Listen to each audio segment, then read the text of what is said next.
Good day and welcome to Predators Proclivity, where we look at data from the season for the NHL Nashville Predators. And make comments upon it. Just wondering if that sentence isn't quite right. Been reading that for over a year.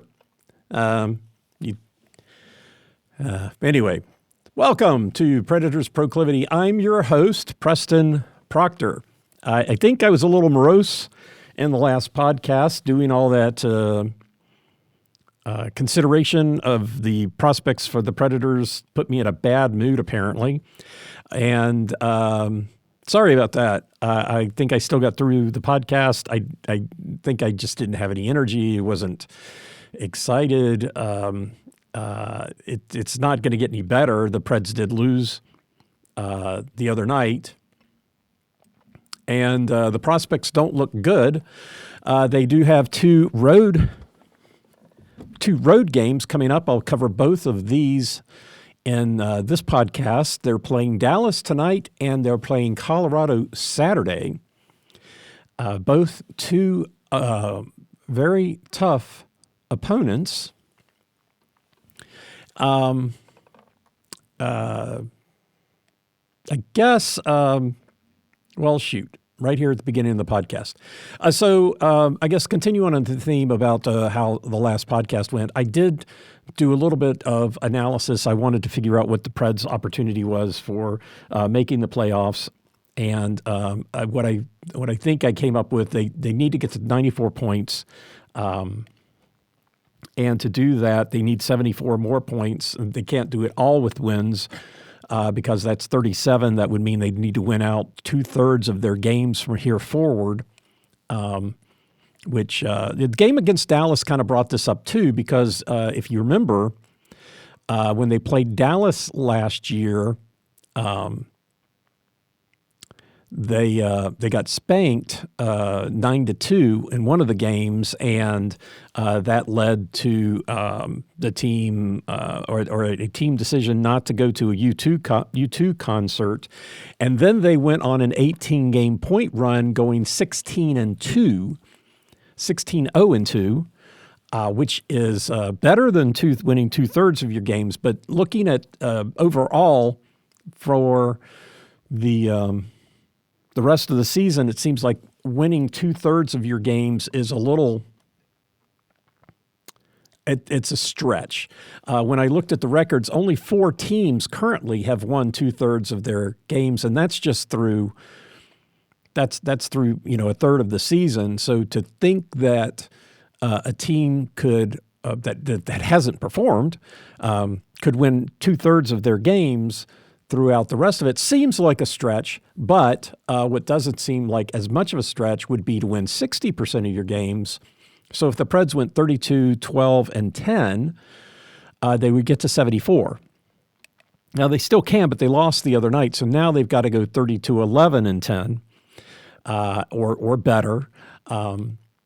And so I sat down and said, okay, well, if we're going to do this, if I'm going to, evaluate whether or not I think the Preds season is over, then let's see who we think is in and who is out. And it's interesting that there was an article on ESPN today about how the trade deadline isn't until March 7th, but that teams are already making trades. And so I think that it's reasonable to start talking about, where we're at. I did a little bit of analysis. There's only one unrestricted free agent for the Preds at the end of the season. That's Nyquist. He's got like a $3 million or $3-something cap hit. And so what the cap is supposed to go up to $94 million next year from $88 million this year. So there'll be another $6 million. So just trying to, getting rid of Nyquist to free up $3 million, not necessarily, that advantageous. If you need it, then you got it. But he's the only unrestricted free agent. He plays on the top line right now. Unless the Preds really give up, I don't see them trading him. Again, I think the next few games, the next two, if they could win the next two games, that would be an amazing sign. If they could just win one of them, I think that would be an amazing sign. They do have a tough run between now and the end of the year, playing some teams that are in competition. But let me just run through what I did. I said, okay, what is reasonable? What is reasonable? And so what I said is what's reasonable is if for each division we take the top 4 teams in each division and take what their winning percentage is today. So just take the number of wins they've got versus the number of games played. Each division is different. Let's see, the athletic. They're not athletic. The Atlantic, it's 57%. The Metropolitan, it's 59%. The Central is 64%. But, you got the Wild and the Jets up at the top at 2 of the best teams in the league. So it's a little bit of actually it kind of helps the calculation for Nashville because the Pacific is 59%, so the Central is definitely higher. But I said, okay, 64%. So if they can meet that percentage from here to the end of the season for all the teams, and I did this for all the teams. So in the Central Division, 64%. So the Wild, Jets, Stars, and Avalanche have an average of 64% winning percentage.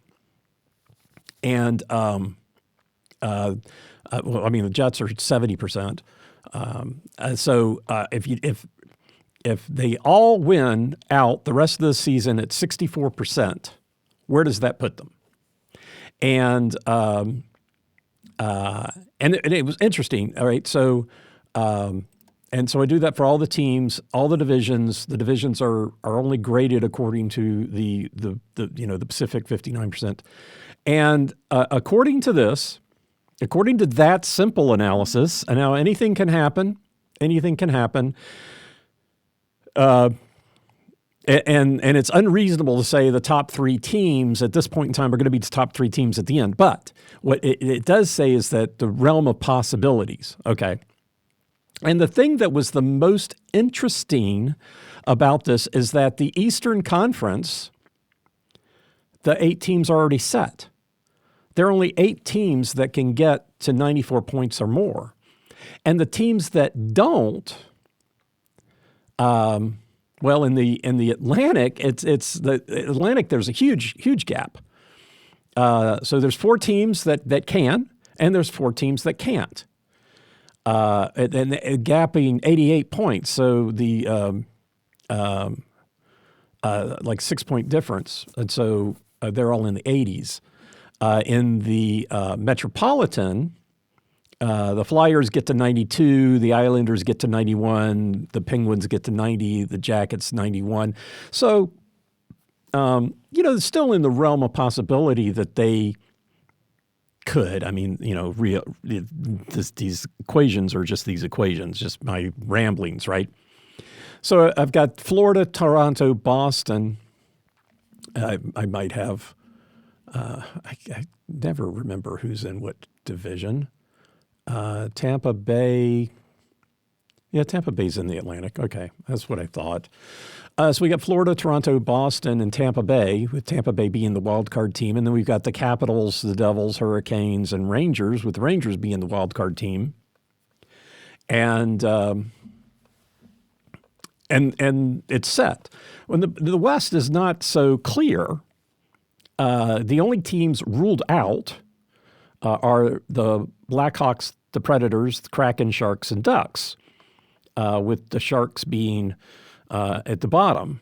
And the Predators at 88 points finish ahead of the Canadiens and tied with the Senators, Red Wings, and Sabres. So maybe not at the bottom, but who knows what's going to happen, right? But the Kraken get to 90 and the Ducks get to 90. And so then the Avalanche, the hockey club, Utah, St. Louis, Vancouver, and Calgary all get over 94. And so there are 5 teams actually that could be competing for the last 2 positions, whatever those teams are, right? And so if I were just looking at this right now, I'd say, okay, these 5 are out, and these other 5, we could still have 11 teams in the fight for the 8 positions, and I think that's way more reasonable than what's going on in the Eastern Conference with there's 8 in, there's 8 out. But interesting to do this analysis at this point in time, about a third of the way into the season, and see how it turns out at the end of the year. So I'm really kind of excited about that. So at least the Predators being, where they're at, gave me an opportunity to look at the overall season from a different perspective at a different point in time, and see and make an analysis and see how it turns out. Again, like the Preds last year, went 16-0-2 through an 18-game stretch. That's better than 60%. And I think the Preds last year did get right about did win. What was it? What did they do? They made the playoffs last year. They won 47 games. So rough math, 6, 48, 49. 49 games would have been 60%. They got 5 overtime losses, so 4 overtime losses equate to 2 wins from a point standpoint. So you say overall last year they won about 60% of their games. So assuming they could win 60% of their games going from here on out is not unreasonable. Especially, I guess, if we take a look at what they did last year after that Dallas game, then you'd have to say they obviously won more than 60%. Anyhow. So that's just a quick analysis. Who at this point I think is in and out, and I did think I was going to talk about it, but I thought the ESPN article made it a little bit more relevant. Like I said, I did a look at the unrestricted free agent and the cap hit, and I've got a document on all that. But Nyquist is the only one that I saw, that's going to be an unrestricted free agent at the end of this year. And actually for a couple of years, I think, if I'm right, if I remember this correctly, because I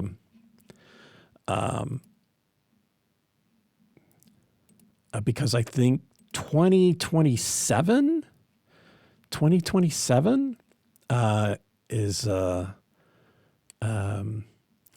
So Nyquist, unrestricted free agent, 3.185, so just under 3.2 million. Mark Delgado is going to be an unrestricted free agent in Group 6, whatever that means, but he makes $775,000. A lot of people make $775,000. Like that's got to be like the league minimum. But there are 5 people on the Preds roster, including Mark Delgado, who are unrestricted free agents at the end of the season. Another one of them is a Group 6, so we got 2 Group 6 unrestricted free agents, and they're minor league players: Angelo, Anthony, Kiefer, Bellows, Jake Livingstone, Matthew Murray. The next big year for the Preds will be 2028, and 2028, UC Saros, Roman Josi, and Stamkos all become unrestricted free agents. So the 2028 season is going to be, but that's, so this is 24-25. So, you get 25, 26, 26, 27, 27. So it's got three more seasons after this one before all that hits the fan. And then Forsberg will be an unrestricted free agent in 2030, and Brady Skjei in 2031. Marcia Schalt 2029. Brady Skjei and Marcia Schalt have a modified no trade clause, 15 teams they can't be traded to, and all 6 of those, Saros, Skjei, Josi, Forsberg, Stamkos, Marcia Schalt, all have a no movement clause, which means that they can't be traded without the approval of the players. But from an unrestricted free agent standpoint, and making a trade so that you get something for a player that you're going to potentially lose anyway, it doesn't look like it's going to be that big of an issue for the Preds. So what do they do? It kind of depends on what other teams are looking to do and what they think the possibilities are going to be. So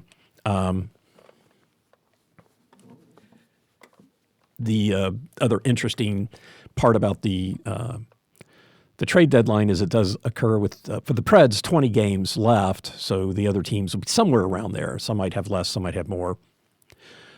But so if there's 53 games left to the Preds, you've got 33 games. And then things have to happen about a week before that, right? So you have to make your decisions because that last week is going to be busy. So, take out another handful, 3 or 4 games. So the next 30-ish games are where everything's going to be decided. So that's, so you got to get on your horse or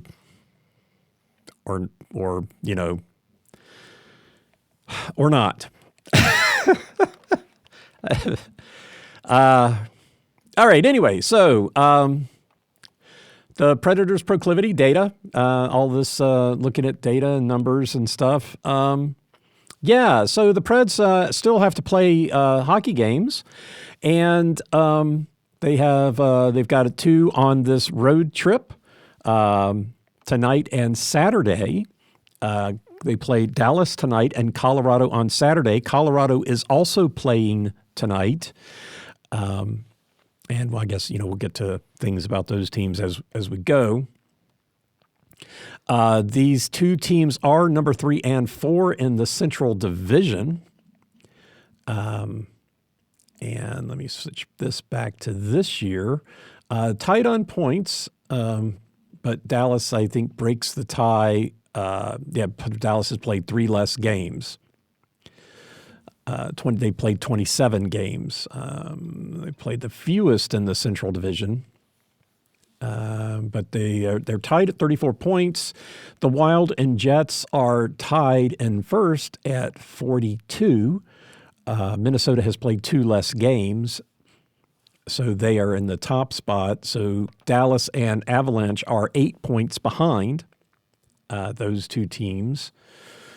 And so that's who we're playing. This is the second game versus Dallas. They did win the first game of the year. It's interesting. Dallas, we play the first game and last game. I think it's kind of interesting. I don't know how that turned out that way, but this is the second game against Dallas, and obviously the Preds started off losing 5 in a row. So this was the first game. It would have been the first one. They did lose 4-3. The Preds lost 3-4. Dallas got all 4 goals in the second period. And those of you who have been listening, if there's any of you left, the reason I started doing this because last year I thought the Preds sucked in the second period, especially at home. And, that has continued on this year for sure. It didn't start out that way, but I guess it did start out that way because Dallas got 4 in the first game. So then they play tonight, and then they don't play again. And they play each other in the last 7 games. So the 76th game of the year and the 82nd game will both be against Dallas. April 3rd will be in Dallas, and then April 16th will be the last game of the season, regular season for the Predators, and we'll play Dallas. So those are 2 games against Dallas right at the end. Last year against Dallas, interesting, it's exactly opposite against Colorado. But last year against Dallas, the visiting team won all 4 games, and so that's good news. If it holds, because we lost in Dallas and we play in Dallas tonight. We'll be the visiting team tonight. Dallas is 17-10, 17-10-0, 11-2 at home, though. So they have been very, very tough at home. And they are currently on a 6-game homestand. This is the second game in that homestand. They beat Calgary 6-2 on Sunday. That's Dallas. That's the matchup tonight. Colorado. This is the third game for the Predators against Colorado, the second and last in Colorado. So far, the home team has won both games. The home team's won both games, and last year in all 3 games with Colorado, the same thing. So against Dallas, it's the visiting team. Against Colorado, it's the home team. Bad news if that continues, because this game Saturday is in Colorado. The last game of this series will be in Nashville in February.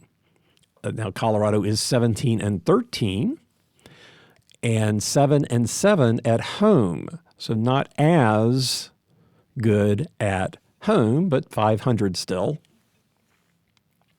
For them, they are in a 2-game homestand tonight against Utah and then Saturday against the Preds.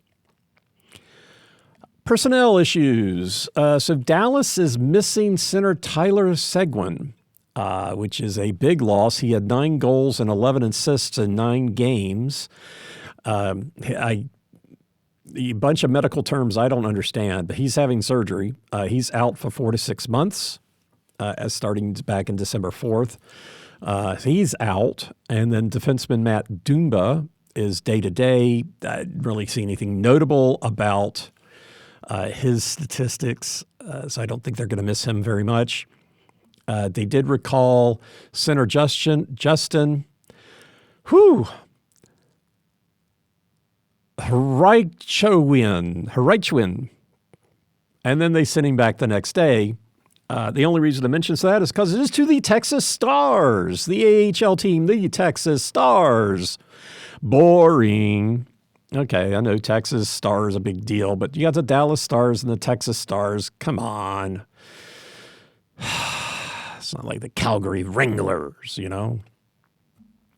And for Colorado, they list, and I saw this on multiple sites, they just traded for Mackenzie Blackwood, the goaltender from San Jose, and he's listed as out. He played December 7th. The trade was on December 9th, I think. He played on December 7th, and he's listed as out. So I'm not sure whether to believe that or not. I guess we'll find out tonight. They did trade. Colorado did trade backup goaltenders with Nashville, and since then Wedgwood has played, I think, 4 times, and he's 3-1. And I think he's played at Colorado as many games as he played from Nashville. But he is apparently winning there, and so I'm not sure. I would expect. I mean, they just did the trade. I would expect Wedgwood in goal tonight against Utah. But as far as Saturday goes, I don't know whether Blackwood's really out or not. I guess it'll be interesting to see who the backup is tonight. And then I would think if Blackwood is not actually injured, that he'll be in goal on Saturday night against the Predators. But I guess we'll see. The Colorado has a long list of people that are out there, at least 5 of the players that are shown as either injured, reserve, or out. But I didn't really see any of their stats being that big of a deal. I think the biggest deal is that the center Ross Colton has been activated from long-term injury reserve. He has 9 goals in 13 games, but he's been out for a while, and so he's back. He did play the other night, though I think even though he hasn't played in a while, he's not really a stat leader. He is 3rd, I think, on assists still, or 3rd on goals, even though he's been out that long. So he is still going to be a player to watch, which is what the next category is. But we're not to Colorado. We start with Dallas because Dallas is tonight. And the first and most important team person to watch,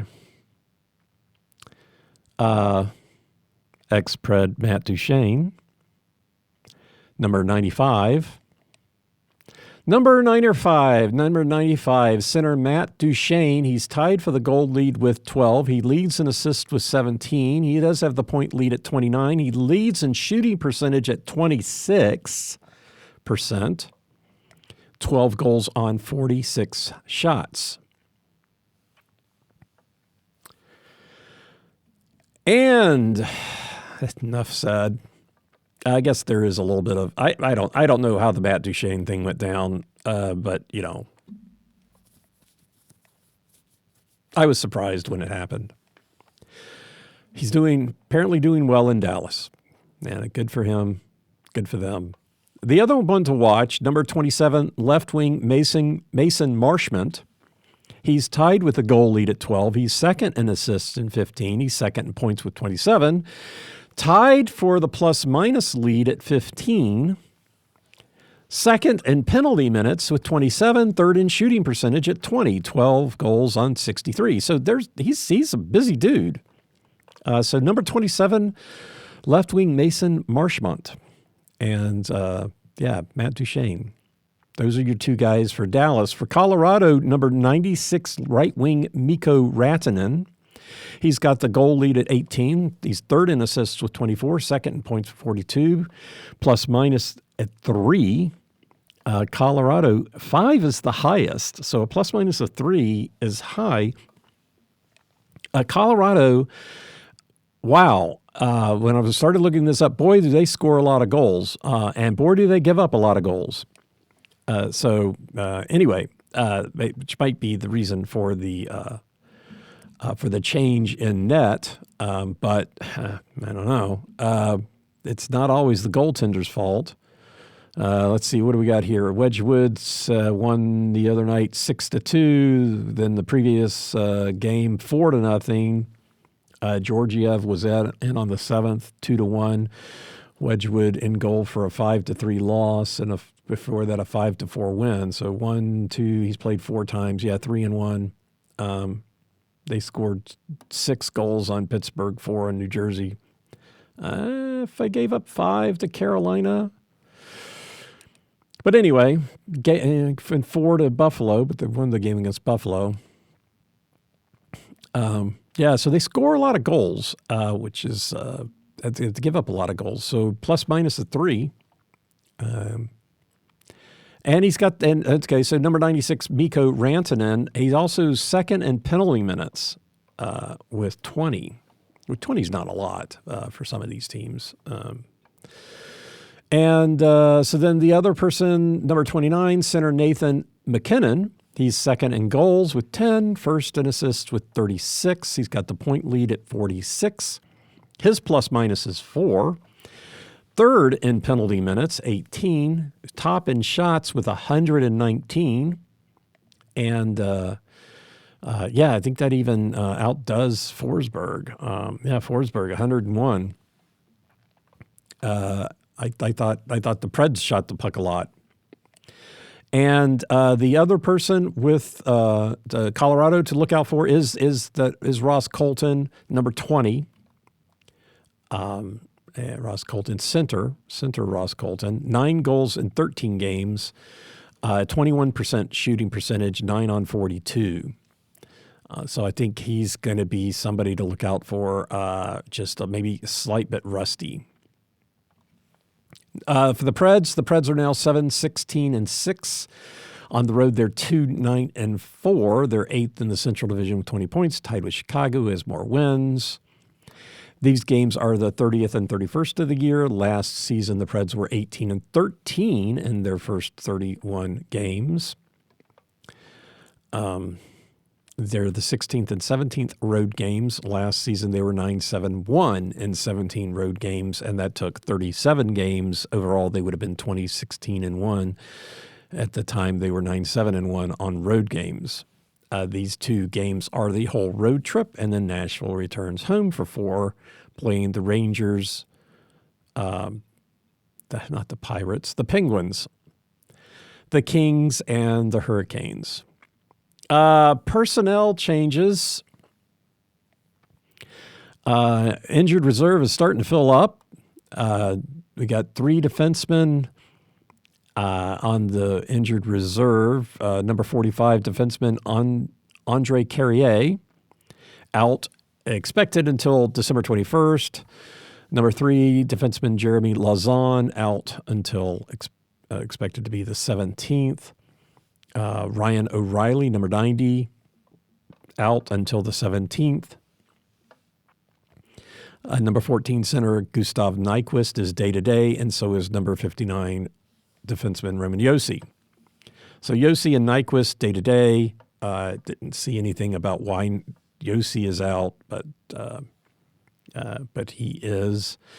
And I didn't see any new transactions. Nobody new called up. So I guess they're going to go with who they've got. Players to watch, Forsberg. And I guess that's, well, from a point standpoint, stats standpoint, it's Forsberg and Josi. Obviously, Josi not being in the lineup. The next up would be Marchmont and Stamkos, and you're going to be watching those anyway. But from a statistical standpoint, it's Forsberg and Josi, and if Yosi's not there, well, I guess it's Forsberg, which I think that also part of the problem. But Stamkos, that's not true. They've got Stamkos and Marchmont, and everybody's worried about those guys. So it's one thing about Marchmont and Stamkos being there, not being on the same line, especially, is they can't just focus on the Forsberg line. Which I think is what they were able to do in the past, because there weren't when there was Duchesne. I think Duchesne probably played on the same line with Forsberg, which means that the other team can really focus on one line, and that makes it easier on them, and you don't want to make it easier on the other team. So, Pred stats on the road. They are 2-9-4 away. They did lose their last road game 1-3 at Calgary. And the first goal, not really being an indicator.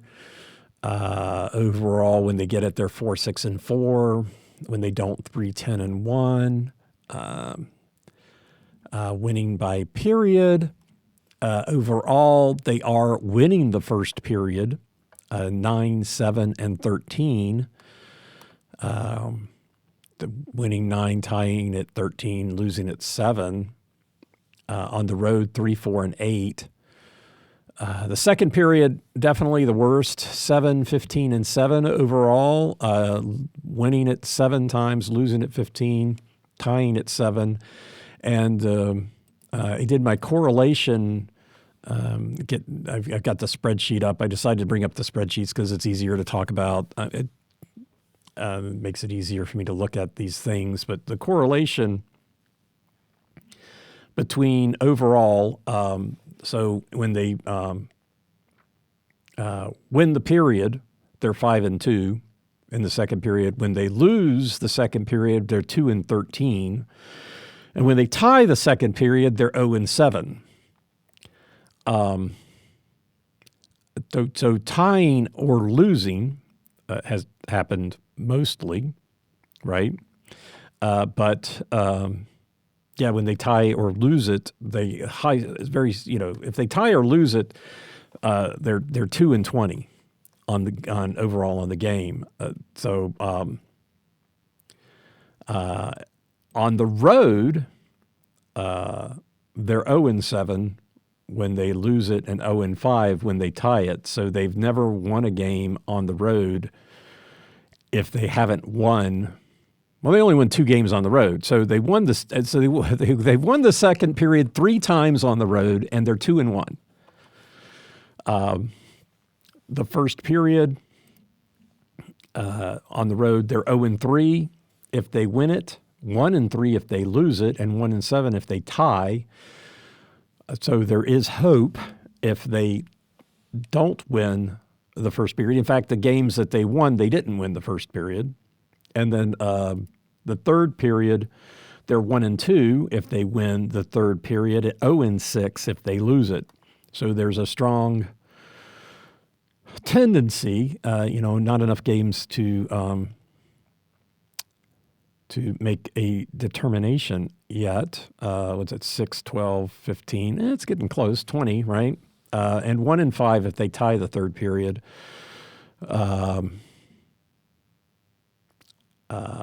3 times, and the 3 times that they tied the third period on the road, twice it went to overtime and they lost, and twice when they tied it, that went to overtime. So there's, I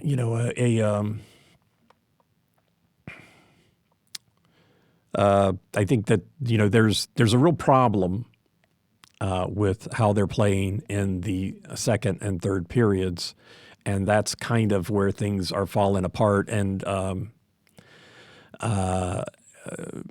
think it's all the numbers just really kind of look to that. So that's the correlation. The winning goal this year overall is the high. It's 31% in the second and 28% in the third, 24% in overtime. So those numbers are fairly even. Nothing stands out. 43% of the time, if the Preds win, when the Preds win, 43% of the time, the winning goal is scored in the third period. 29% in the first. That's out of seven games, but that's something. The second period has the highest percentage for the opponents, 36%. Last year, overall, it was 43% for the opponents in the second period. I think that's a trend that apparently still is ongoing. Last year for the Preds, it was evenly split between the second and third periods, but definitely heavier towards the second. So I think we're seeing that again. The Preds, whatever the Preds are doing in the second period, they need to do something else. I did some analysis on shift chart, taking a look at what other teams are doing. I was looking at the Capitals. What I wanted to do was find a couple of teams that were really good in the second period and scoring goals in the second period. And I think what we're going to see is Colorado is one of those. But what I wanted to do was to take a look and say, okay, goals scored 4 in the second period, and the 4 best teams are the Devils, Panthers, Rangers, and Capitals. So I tried to find a game where those 4 teams were playing each other and they scored a lot of goals, especially in the second period. What I did find was a Capitals Seattle game. And so I was looking at that, and one of my theories was that the Preds were their shifts were too long, and I think, and now this wasn't when I was looking at shift chart and looking at the shifts and the time periods, it wasn't showing me a breakout for the second period in particular. With shift chart, with NHL stats, it wouldn't show. It wasn't showing me particular for. Wait a minute. No. It wasn't shift chart. Shift chart was showing me what the average shift time was for a player. Did not break that out by period. Right, that was on shift chart, and it was interesting that for the Capitals, their top line would go up to a minute. That was their average, would be on the ice for a minute.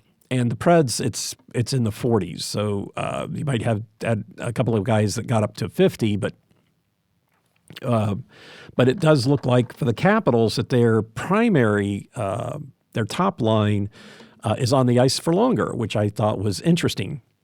Which I guess getting back to that, and a comment I made about skating distance, and apparently I read that. I went back and I tried to figure out what skating distance was, and I had read the NHL Edge information wrong.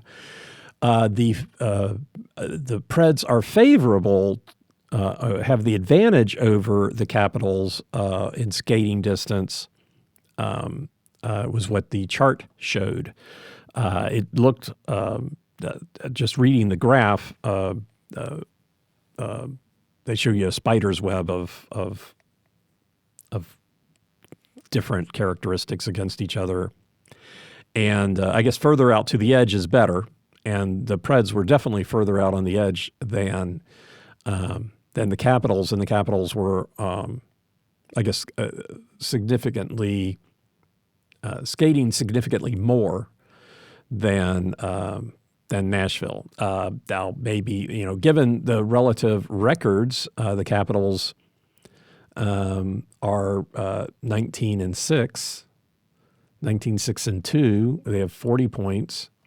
So the Capitals are right up there.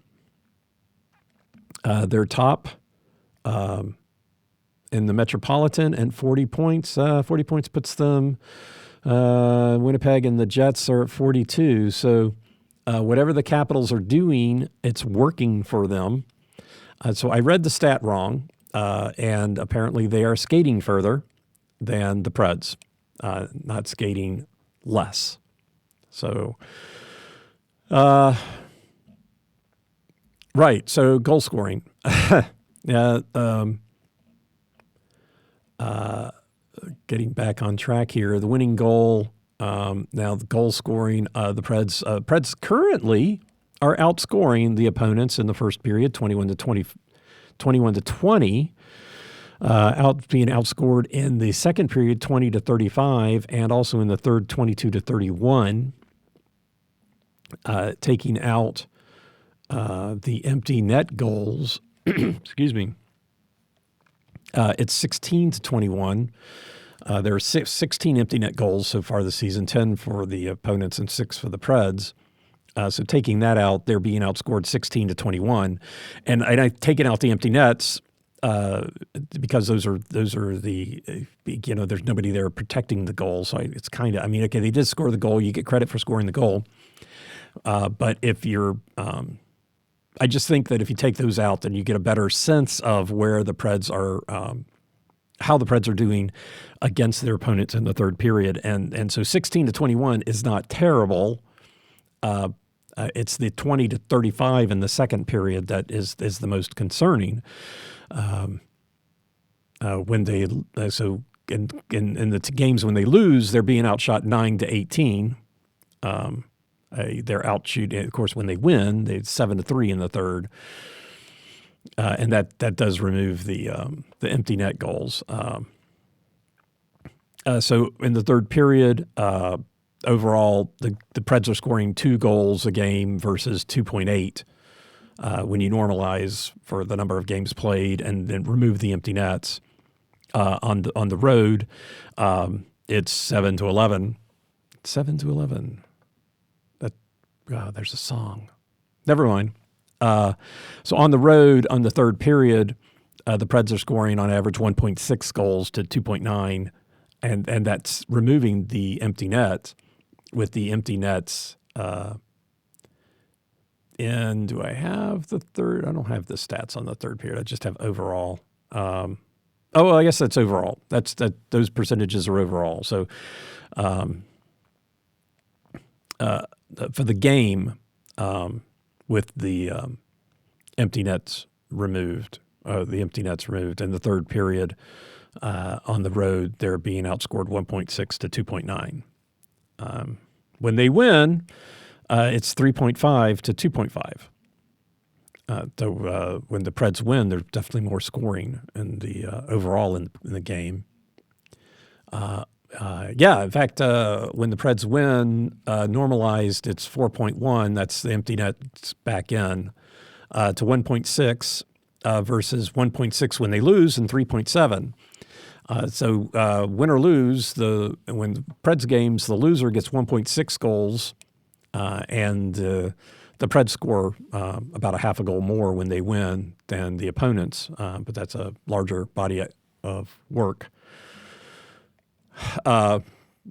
2/3, right? So they've lost 22 games, counting overtime losses. So they're 7-22, so 3 times more losses. So, the average comes out. That's what I thought against Calgary the other night when they got to 3 goals. I thought, woo, But the Calgary game, if I continue to go down this discussion of not talking about what I'm trying to talk about, but I went back and I watched the Calgary goals and the penalty at the end of the second, I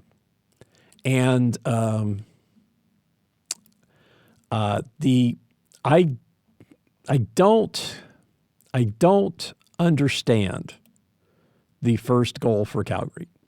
I don't understand it. And I think this, again, kind of highlights one of my primary issues between the Preds announcers and the Kings announcers back when Jim Miller was still around, and I think Bob Miller was still around.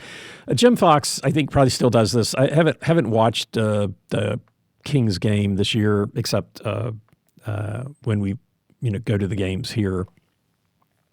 So I really kind of miss listening to Jim Fox and his analysis, because he does explain penalties. He explains what's going on. If the Kings commit a penalty, he'll explain why it's a penalty, and when not be a homer like that idiot that is the color guy for Anaheim, just a complete and utter idiot. Never would have listened to him call games and the befuddling that NBC will use him when they do the NHL games, and they'll use him for Kings games, and that really would make me mad, because the guy doesn't understand the game of hockey.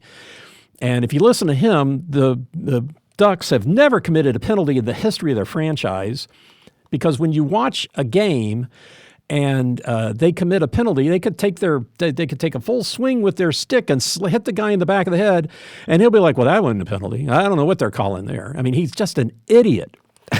Sure, he's not an idiot, but he is such a homer. He just never believes the Ducks committed a penalty, and so Foxy will explain these. And so this is what I was looking for when I got in the car the other night, Tuesday night, and was driving home, and just the first and third goals befuddled me. I just did not get it. I'd watched the replay of the third goal for Calgary, and I thought it hit the crossbar, and I thought it was clear.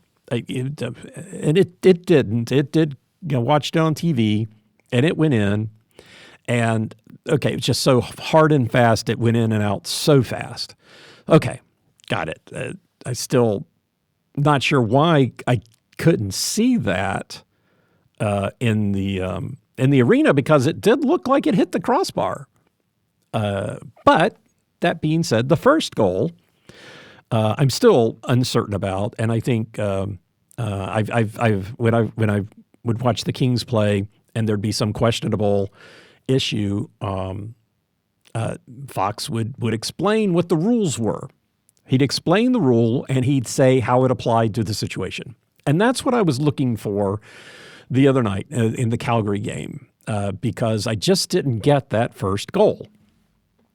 And then Fox, he says he does it. I assume he does. He said he'll call Toronto, and he'll ask the people in Toronto about the ruling and how that, to clear up the confusion. And then he'll come on air and he'll explain it, so that you're watching the game and you see something, and if the announcers aren't sure, and if the announcers aren't sure, probably a lot of people in the audience aren't sure.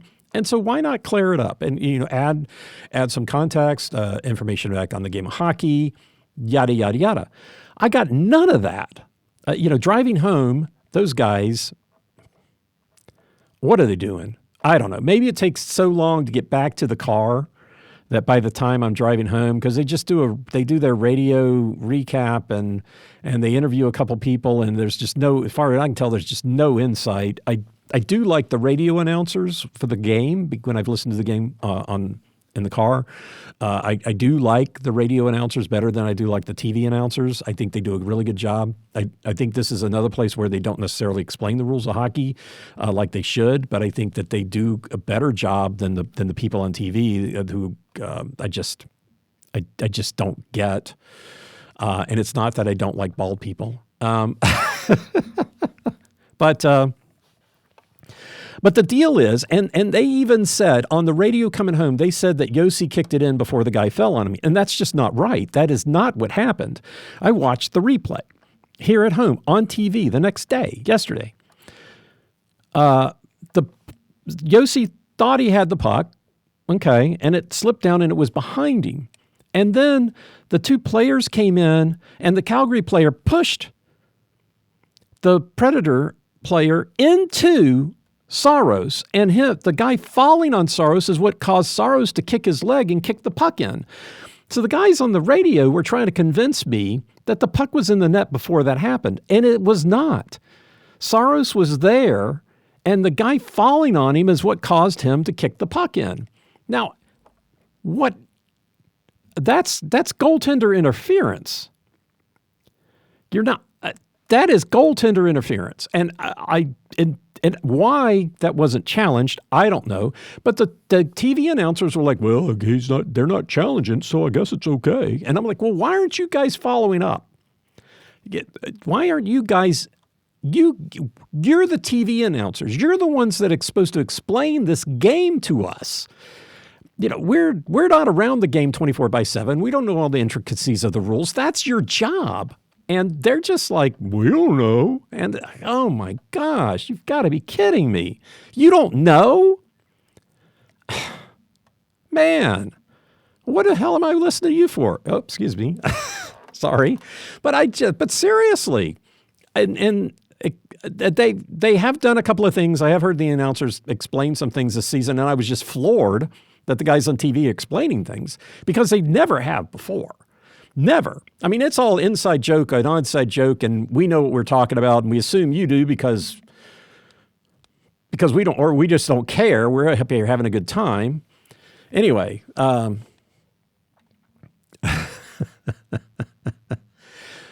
that was the thing about the game the other night. I just man, and then Mark Jankowski. Unsportsmanlike conduct against Martin Pospisil.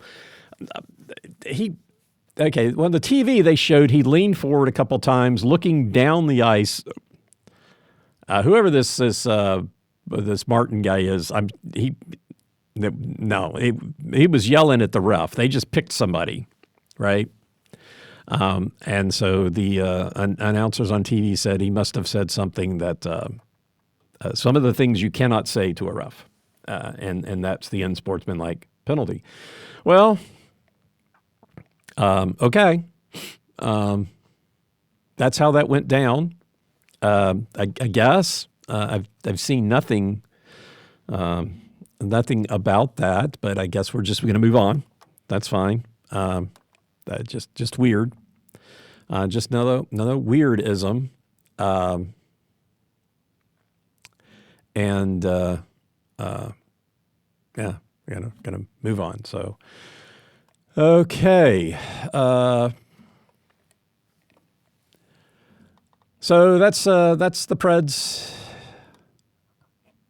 That's the Preds. They need to play better in the second and third periods.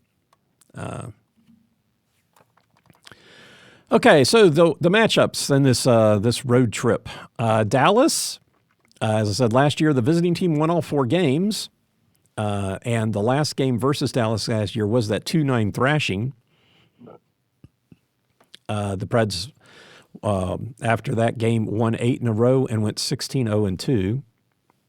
In the 4 games against Dallas last year, there were 33 combined goals. Nashville got 14 and Dallas 19.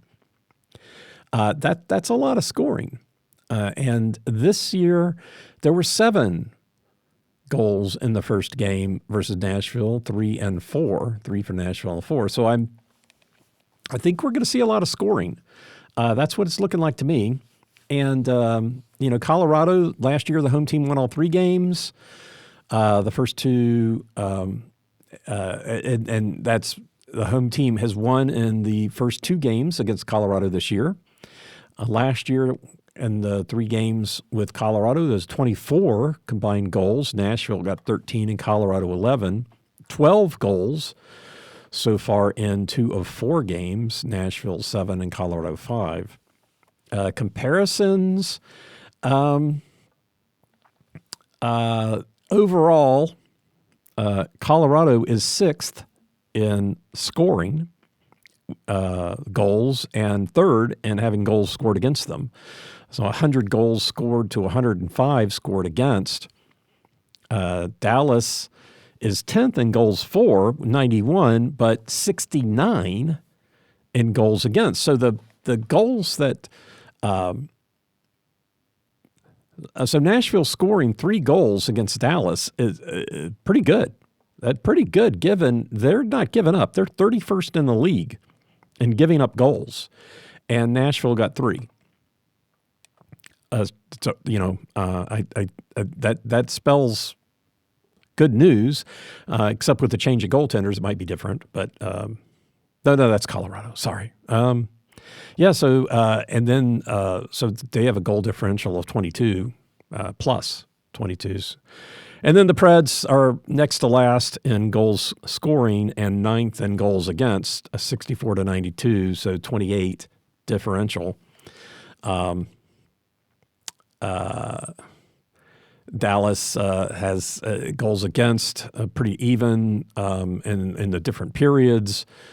Goals for, they score a little bit more in the 3rd period, but that's probably empty nets. Colorado, goals for a little less in the 1st period, fairly even in the 2nd and 3rd. They give up more goals in the 1st period. They give up 42 to getting 27. So they've got a -5 overall, but -15 in the 1st. -2 in the 3rd. So they stay pretty even in the 2nd period. This game is kind of like what I was expecting from Calgary, the Calgary game, where the Preds are going to have to score in the 1st. And they did. They got 2, but it was not enough.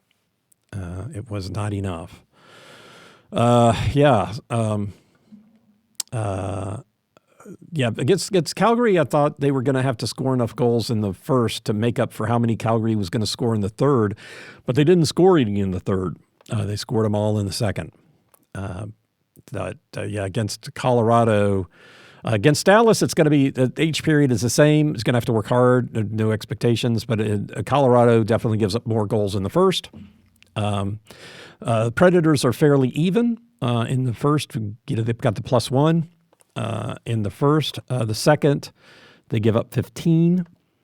They're -15 in the 2nd, and then -9 in the 3rd. So the Preds really need to take advantage of Colorado in the 1st period and then get their act together for the 2nd and the 3rd. Tonight's game against Dallas, wouldn't it be great if they came out with a win?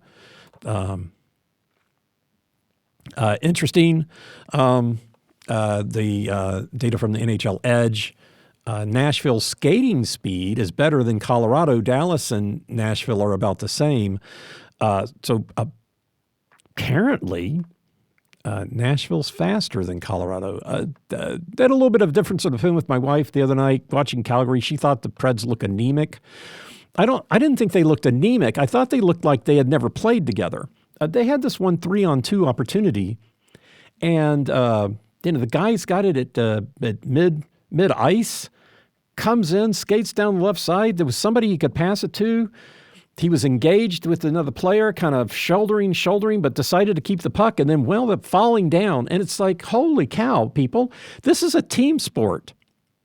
Use your teammates. Instead of going shoulder to shoulder with the defenseman, pass the puck to the guy that's open. And then one of the guys with the Preds skated down, with 5-on-5, skated down the right side and then passed the puck up behind him right through the middle of the ice where there was nobody. Nobody. Like, who are you passing to? Nobody else on the ice knew you were going to do that. Nobody expected you to do that. It's like really? Have these guys played together before? I don't know. It looks like not. It looks like they haven't. They don't know where somebody's going to be. They don't know what they're going to do. So they just have to win the game themselves. Really, I mean, holy cow. You just watch some of this and you're like, dude, there's 4 other guys on the ice, You don't have to win the game yourself. It's not 1-on-5.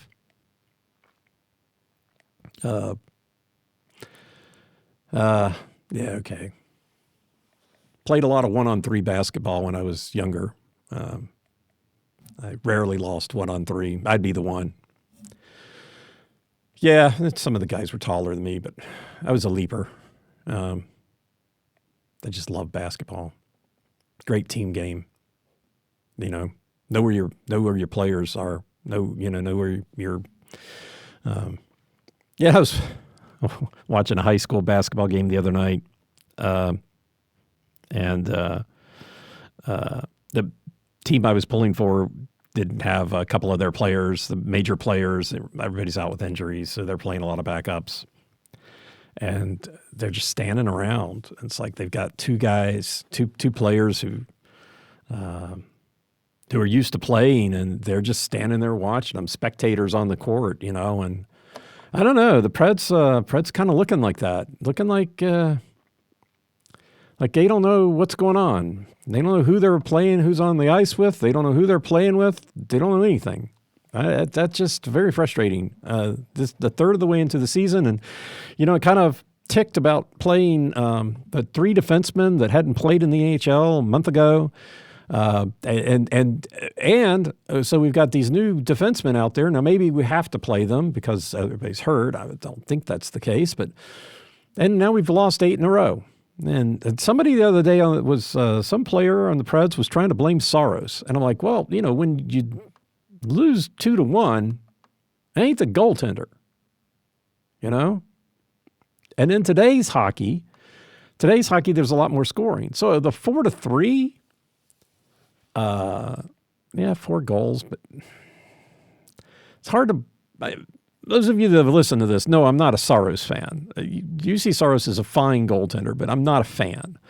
And but not his fault. I'm here to tell you, it's not his fault. 4-3, tough game. Don't know what the heck was going on with that first goal, but not his fault. Anyway, so the skating distracted me.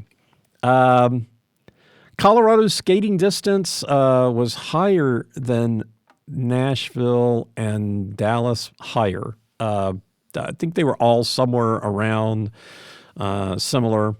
So the biggest thing I got out of NHL Edge was the Nashville apparently is skating faster than Colorado.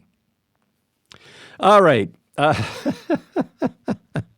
Momentum.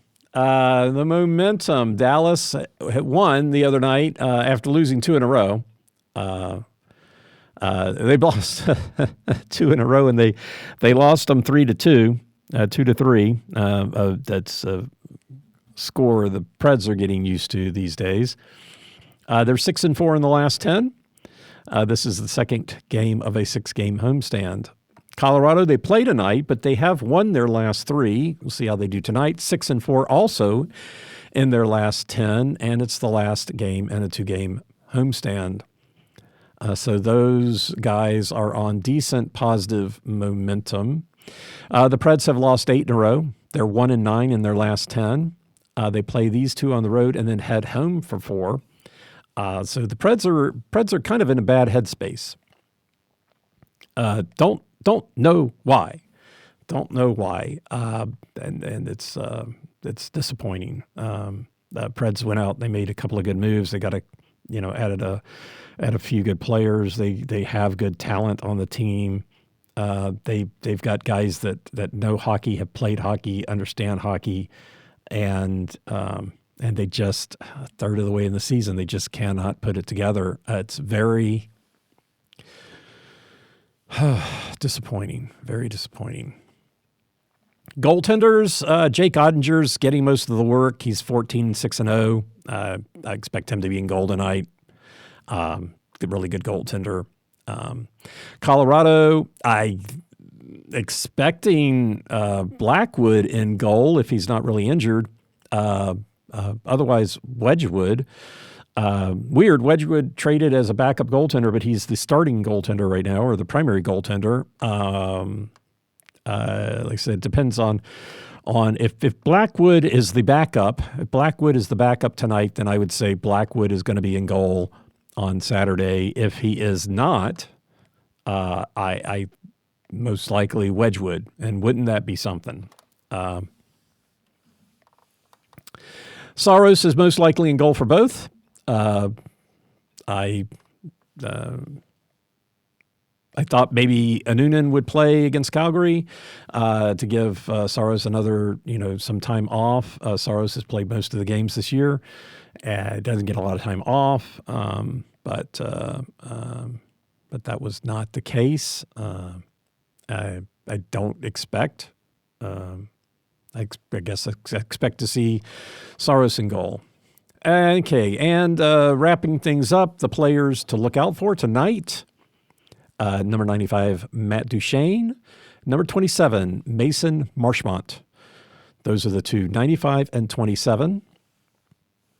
And then against Colorado, 96, Mikko Rantanen. Number 29, Nathan McKinnon. And number 20, Ross Colton.